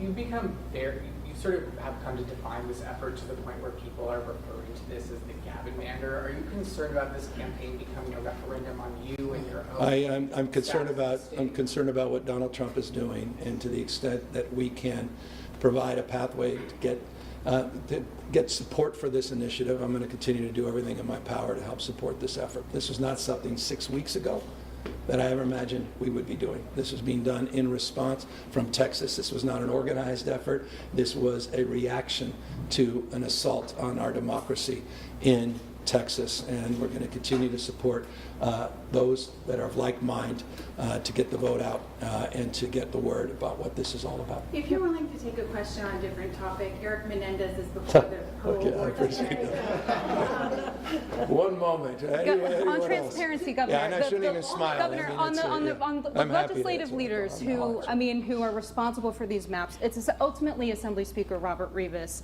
and Senate Pro Tem Mike McGuire. They are not here to answer our questions about ultimately these maps. I know, I'd love to. This is the second time they haven't shown up when a ballot measure is placed on the ballot by the legislature to answer questions from reporters. My question is, if those two end up running for Congress after this, Ashley, just how could that impact this campaign? How could that impact this campaign? I mean, considering voters did not want politicians drawing lines for themselves. You'll have to ask them. You have to ask them. What's for lawmakers up here, and are you committing to giving power back to the Redistricting Commission come the next decade, even if it means kicking Democrats out of their seats in Congress? This is a temporary effort. Period. Full stop. We're caught. Constitutional amendment that changes congressional maps in 26, 28, and 30 and reverts back in 30 for a traditional census. I'm advocating for that. I'm supporting that. I believe in independent redistricting. And in the initiative, it affirms not only support for an independent redistricting, it calls for a national independent redistricting. So I don't know what more evidence you need that that's what we're promoting. So from my perspective, as someone who just signed the maps and signed the special election, that's where I am. And I imagine the legislature is in the same place. What's your message to Republican voters in California who are going to be about 10% of the congressional delegation when they're about 30% of voters or more? What's your message to them being, disenfranchised? And then they should speak up against their president and these authoritarian tendencies. They should be outraged by what Donald Trump has just done. Cause and effect, outraged by what's just happened with Greg Abbott and the Republicans in Texas. Governor, what can we expect from your campaign these next few months? It's going to be quick. Well, it's our campaign. It's a collective effort, and it's just hundreds of thousands of people have already contributed to this cause. It's extraordinary. I've been doing this a long time. Nothing I've ever experienced like this. People understand this is a 5-alarm fire. Governor, would you People like- understand what's at stake in this country. And people are showing up. I told you I had 15,000 people on a quick Zoom just a moment ago. It's just, so it's a remarkable moment, and people are really energized to be for something, to stand firm, to advance something, to organize around something at a time when so many people feel powerless and scared. I can't even imagine. People say, well, you overstate the authority, this notion of authoritarian. Really? Maybe in my privileged position, that may be the case. But if you're a member of the Latino community in Bell, California, I don't think it, I know it. I've been meeting with folks down there, scared to death to go to school, to go to a family member's funeral, walk their dog, go to the grocery store. That's happening here in America right now. It's sick. So this is an opportunity to be for something and stand for something and advance something. On Eric Menendez, was there a decision in the parole board? No. Okay, so I don't know. Yeah, you would have caught me without knowing that. So my understanding is he's in front of the parole board today, and his brother is in front of the parole board tomorrow. The parole board goes through an independent process, well established. As you know well, I look at anywhere from 20 to 45 cases every single week. This will be one of many cases if they move forward and recommend their parole. If they reject it, it's an academic exercise, and then they will determine whether or not they go back in front of the parole board in 1 year, 2 or 3 years. That's their determination. I will make my determination based on the facts, well established. And as you know well, we don't accept every recommendation of the parole board. We look at each case, we'll send it back en banc, which means we'll send it back to a larger cohort of the parole board to take a second look if we have questions, or we'll simply reject on the basis of the facts. One thing I haven't done, and I think this is important, is I have not watched any documentary. I have not watched anything that has come out on the Menendez brothers, and I very intentionally avoided that in expectation and anticipation that this might land on my desk. So the facts themselves will speak for themselves, not my opinion, not what's on TikTok or what's on YouTube, or not what you or others may be saying about these two individuals. I'll look at them on that basis of the facts and the presentation and the reports provided by the parole board if this lands on my desk. But the facts regarding Thank you guys what very are the much. factors that you will consider? Thank you.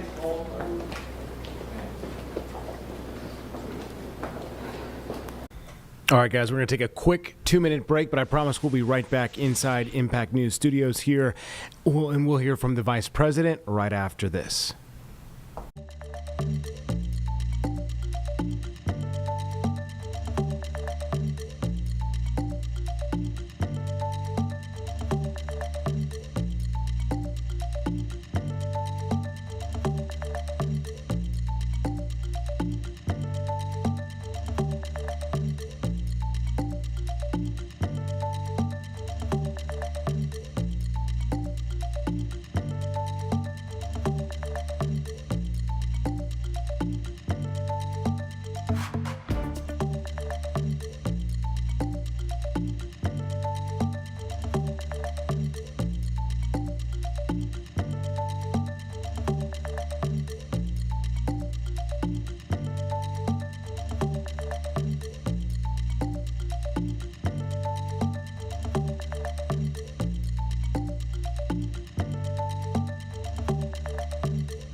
All right, guys, we are back after a quick break here. We had promised you that we were going to go to Vice President J.D. Vance, speaking to folks about the big, beautiful bill. We're going to go to this now. Thank you. Please, it's great to be in Peachtree City, and I got to say, You guys have got a hell of a congressman. How much do we love Brian Jack here in the 3rd District of Georgia? Thank you, Brian. Now, we got a few other people I want to thank, of course, the great EPA Administrator Lee Zeldin. Lee, thank you so much. And proud Atlanta native Kelly Loeffler, thank you for all you're doing at the Small Business Administration. All right, you guys are lucky to have a great Trump-endorsed Lieutenant Governor Burt. Burt, good to see you, man. How we doing? Burt greeted me on the tarmac today. He had been on the tarmac, I think, for a few minutes because he was sweating bullets.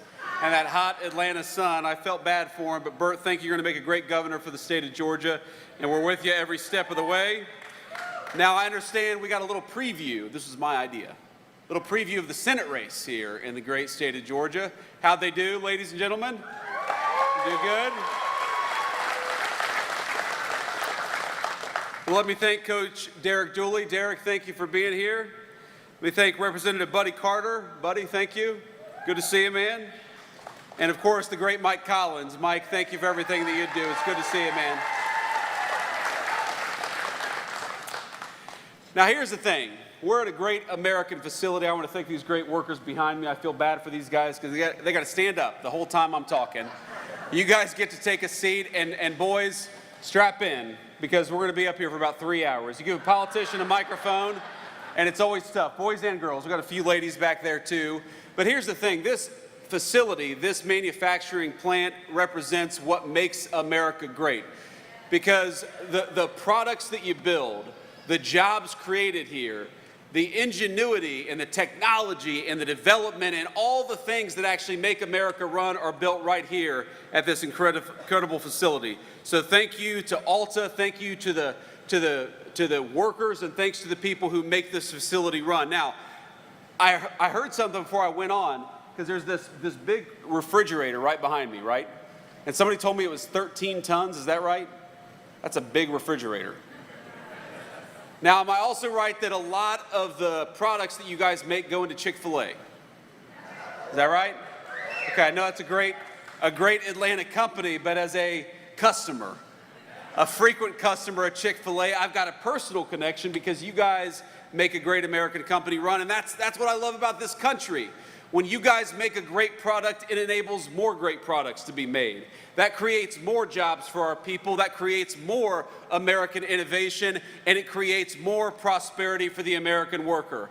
And I'm here, of course, as a representative of the President of the United States that has done more for the prosperity of the American worker than any president in a generation. So can we give it up for President Donald J. Trump, because I know he's watching.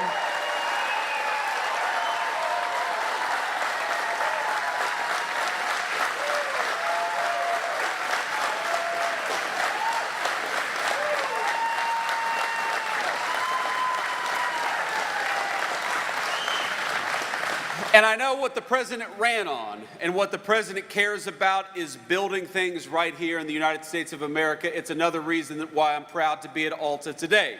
Because for a generation in this country, we had American presidents and American political leaders, and let's be honest, folks, it wasn't just Democrats, it was Democrats and Republicans who would ship our jobs overseas, close our factory doors, and do not a damn thing for the American worker. So how nice is it in Washington, D.C. to have a government that is going to protect your jobs, that's going to fight for this facility and say, very simply, if you're building it here, if you're making it here, if you're producing it here, we are going to give you, and already have given you, a big fat tax cut. That's a good thing.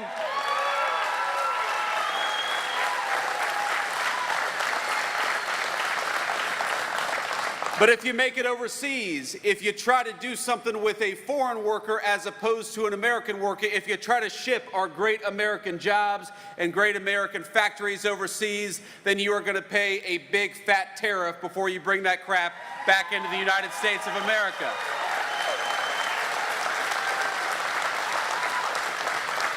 And that's what President Trump's economic policies are all about, my friends. It's the carrot and the stick. We want to make it easier to build in America. We want to make it harder to build overseas. We want to make it easier to rely on our great American workers because we got a lot of them. American businesses ought to employ American workers. And we want to make it harder to employ foreigners to take those jobs from the Americans who deserve them. And most importantly, if you're working hard every single day right here in the United States, or if you're building a business right here in the United States, you ought to have a tax code that rewards you instead of punishes you. And that's what happened when we passed the Working Families Tax Cut just a couple of months ago. And of course, Brian Jack was a critical part of that. So you should be proud of your congressman.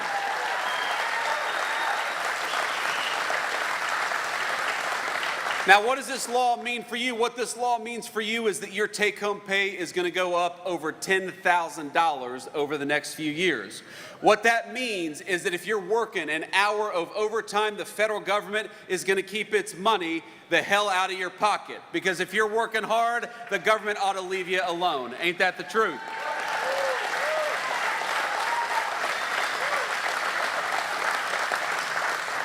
Do we have any single moms out there? Any single dads, any people who work hard every single day? I had a single mom, and for a time my mom worked at a restaurant. She waited tables, like a lot of folks out there. And you know what we did in this new law? We said that if you're working hard and you're making your income via tips, we are not going to tax tips anymore because we want to give everybody out there that's working hard for those tips a little bit of relief. And that's what the Working Families Tax Cut did. No matter where you are in this country, if you're working hard and play by the rules, you ought to have a government that stands up for you instead of fights against you. That's why we increased the child tax credit in the Working Families Tax Cut. That's why we eliminated taxes on overtime and on tips. And that's why we had the biggest tax cut for families that this country has ever seen, because we believe that you ought to keep more of your hard-earned money, and we believe that if you're busting your rear end every single day, the government ought to make it easier for you and not harder for you, and that's why we fought for that legislation.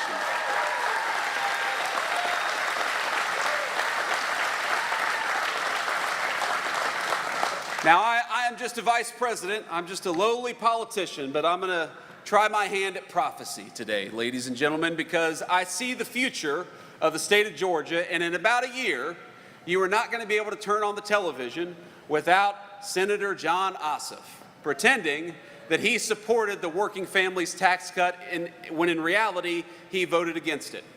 And I saw a TV clip of him today. You know why he said he voted against no taxes on overtimes?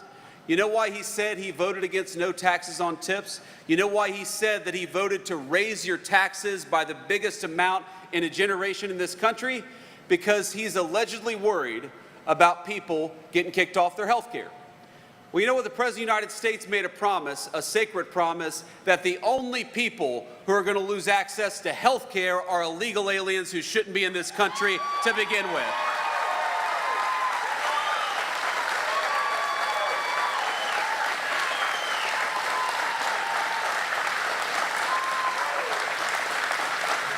Because I happen to believe that Medicaid belongs to American workers and American families. I happen to believe that when you are struggling in this country, we're generous people, and we want to help you.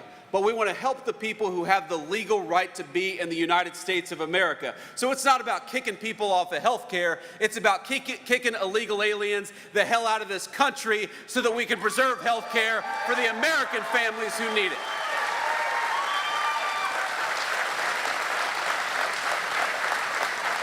And that's what the Democrats never talk about. That's what they'll never tell you. They'll say, well, Republicans want to do this to health care. They want to do that. They want to do all these terrible things. When in reality, if you look at what the Democrats have done, what they've tried to do is to allow millions and millions of illegal aliens into this country, to give them benefits that ought go by right to American citizens, and then to attack Republicans when we dare to stand up for the American citizens who have the right to be here.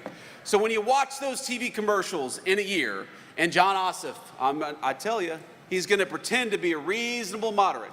He's actually going to run TV advertisements, I promise you, because I ran against a guy like this in the state of Ohio, where he says that he supported President Trump's agenda.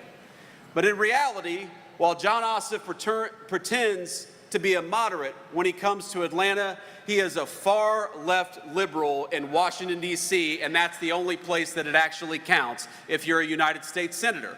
So why don't we ask John Ossoff, why did you vote to raise taxes? Why did you vote to keep illegal aliens on Medicaid? Why did you vote to bankrupt Medicare? Why did you vote to make sure that people who work overtime and earn their income from tips pay as much to the federal government as possible? And the simple answer is because John Ossoff, whatever he pretends to be in his television commercials, he doesn't give a damn about the 3rd District, and he doesn't give a damn about the people of Georgia, but we do, and we're going to fight for you every single day.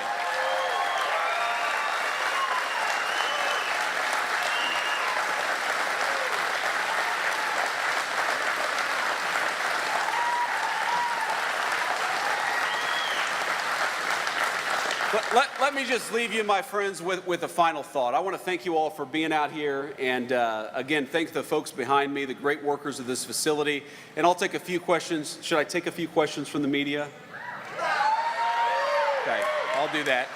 So we'll take a few questions from our great reporters, hopefully some local reporters back there, but I'm sure some national fake news as well. But, you know, I went to Union Station in Washington, D.C. yesterday. Anybody here ever been to Union Station? Okay. It's a beautiful, beautiful building, really a monument to American greatness. I was walking around, I was looking up at it, these beautiful high ceilings. It looks like something out of a fairy tale. And I remember that 2 years ago, when I took my kids to Washington, D.C.'s Union Station, I actually had a crazy person screaming at my 3-year-old kid. Because for some reason, and I never understood this, American leaders decided it was compassionate to allow people to fester on the streets, yelling at our young families instead of giving them the medical care that they need and getting them off the streets, which, by the way, makes it easier for us to all enjoy these great public spaces in our country. And I haven't been to Atlanta in a little while, at least now with the Secret Service detail. I haven't walked around Atlanta in a little while, but I bet that as great as Atlanta is, and as beautiful of an American city as it is, there are places in Atlanta where you wouldn't take your family today. Is that correct? Just like in Washington, D.C., the national capital of the greatest nation in the history of the world, there are no-go zones where you would not take a young family or you would not take young children. And that's true, I'm sure, all across the state of Georgia, all across our country, because our leaders decided that they would make our streets safe for criminals instead of safe for the people who pay our taxes and keep our communities going. And I think that of all the things that I'm most proud of the president, the thing that I'm most proud about is that he finally put the government to work for the people who actually make this country function and run in the first place. We're cutting taxes for American taxpayers. We're securing the border. We've got 99% reduction in illegal border crossings in this country because we got a president who empowered Border Patrol to keep us safe.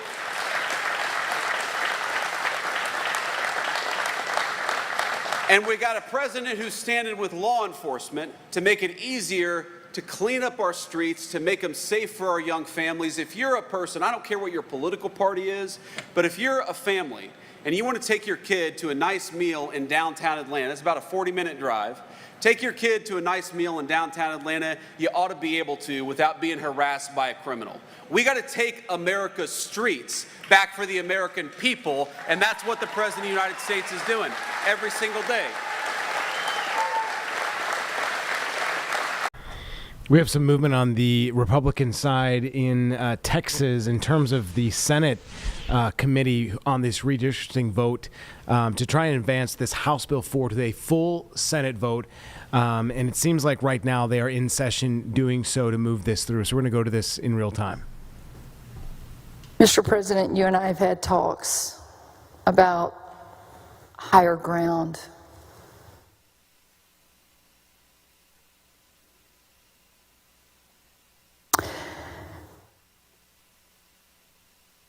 Seek higher ground to our counselors who followed our heroes, who followed instruction, and they sheltered in place. This bill will address that.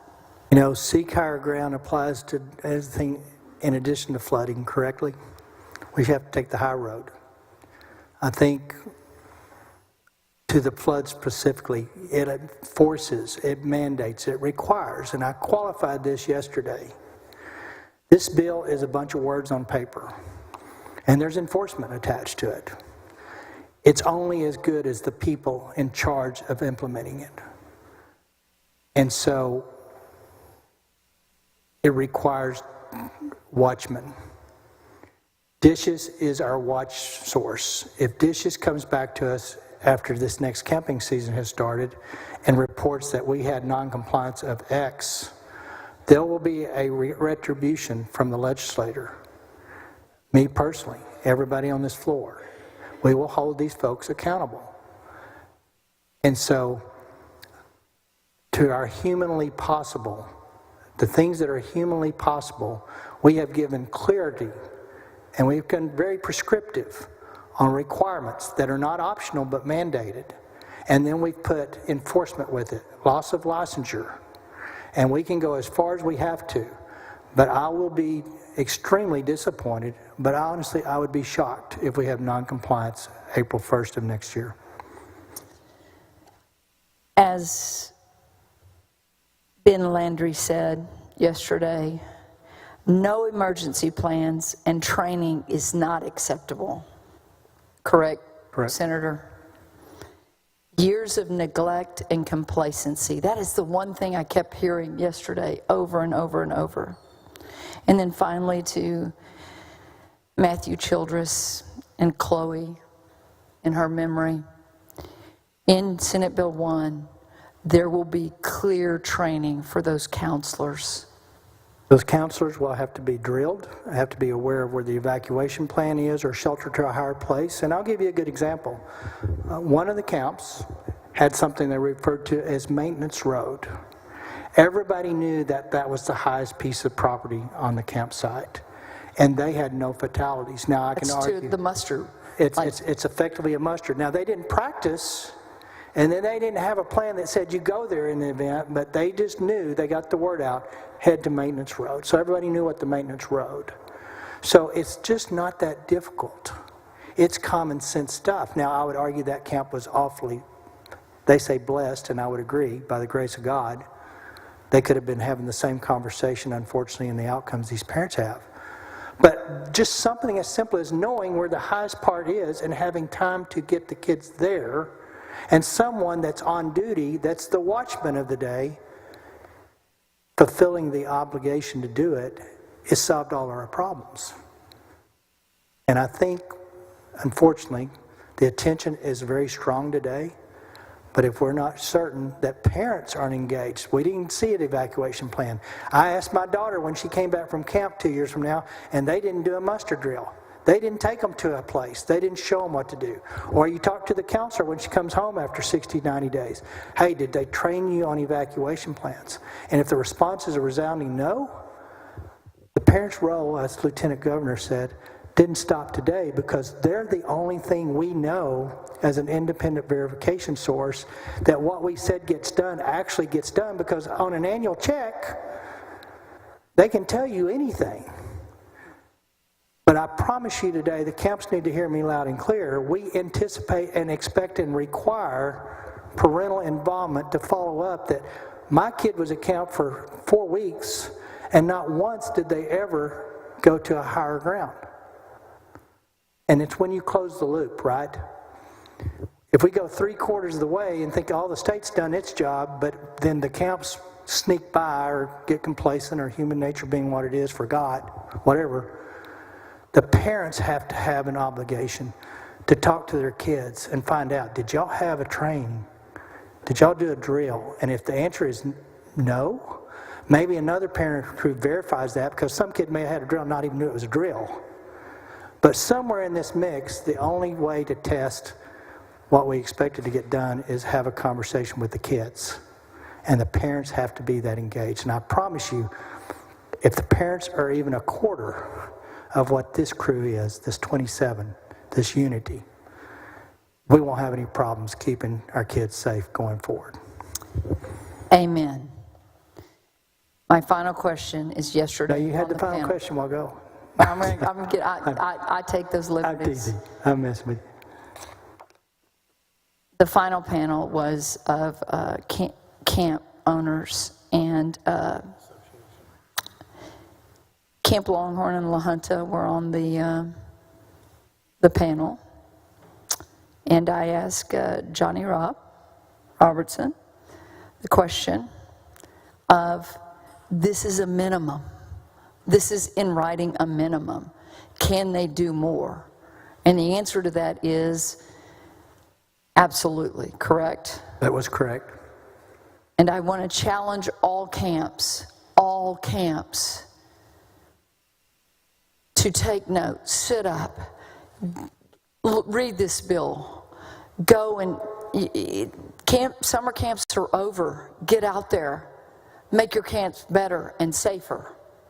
You agree, Senator Perry? I agree. And, Longhorn was interesting. They have a little different arrangement. They have kind of a still lake.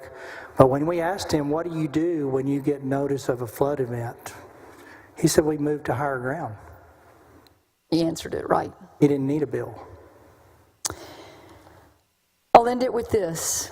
Last night I was able to go back to Brenham, Texas in Washington County, not far from Belleville. And I got home right in time for the sunset. And I sat on the porch with Jimmy, and he asked me some questions. And I will never apologize for my emotions, ever. And if you can't shed a tear with these 27 parents, you probably need to get out of this job. So I shed a couple of other tears. And then I looked to that sunset, Lars and Lacey, and you're not going to believe this.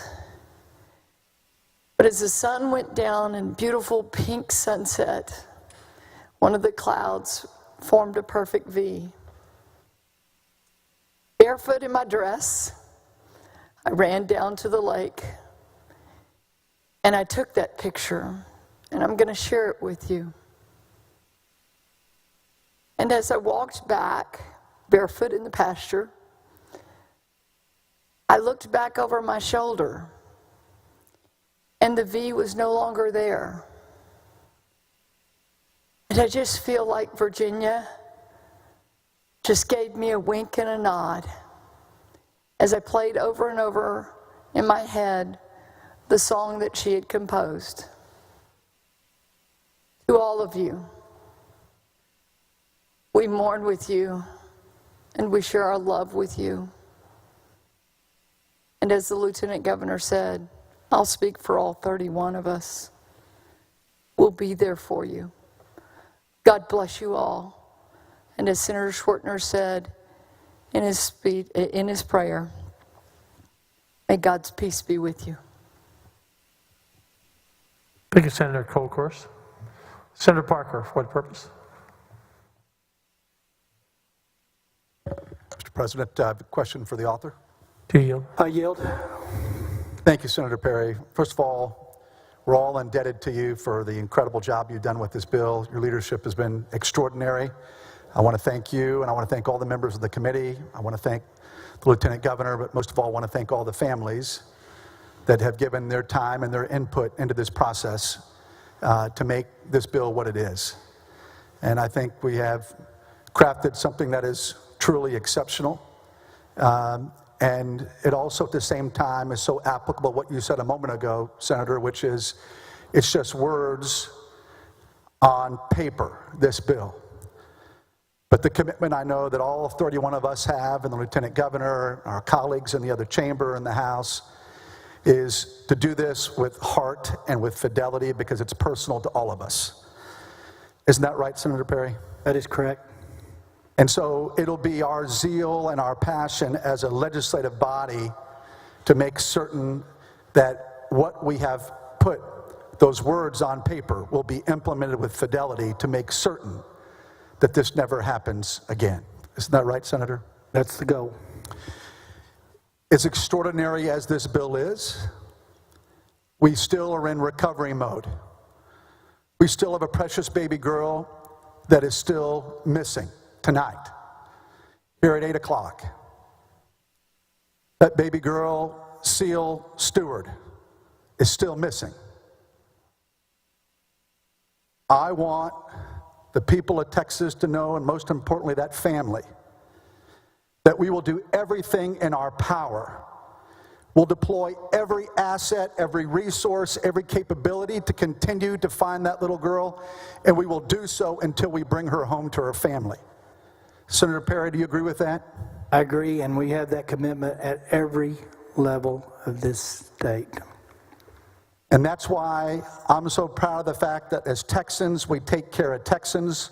We come together in these difficult times, and I know that every member in law enforcement, every first responder, every citizen, rank and file citizen, is continuing that search and will until we bring Seal home. That's our commitment to that family, to the 27 precious families that have lost what matters most in this world. And I want to thank you again for your leadership. I want to thank the families. I want to thank you, Governor, because we will never forget the memories of any of these precious children, and we'll continue to fight until we find Seal. Thank you so much, Senator. Thank you, Senator Parker. Thank you, Senator Parker. The motion is on suspension of the regular order of business. Any objection? Hearing none. Chair now lays out committee substitute for Senate Bill 1. Secretary will read the caption. Committee substitute, Senate Bill 1, relating to campground and youth camp safety. We have an amendment, members. Following amendment, Secretary will read. All right, that's going to wrap here on WCNC Plus inside the Impact News studio. Again, we'll have the latest coverage for you at 11 o'clock on our linear show WCNC. We'll see you tomorrow here on WCNC Plus.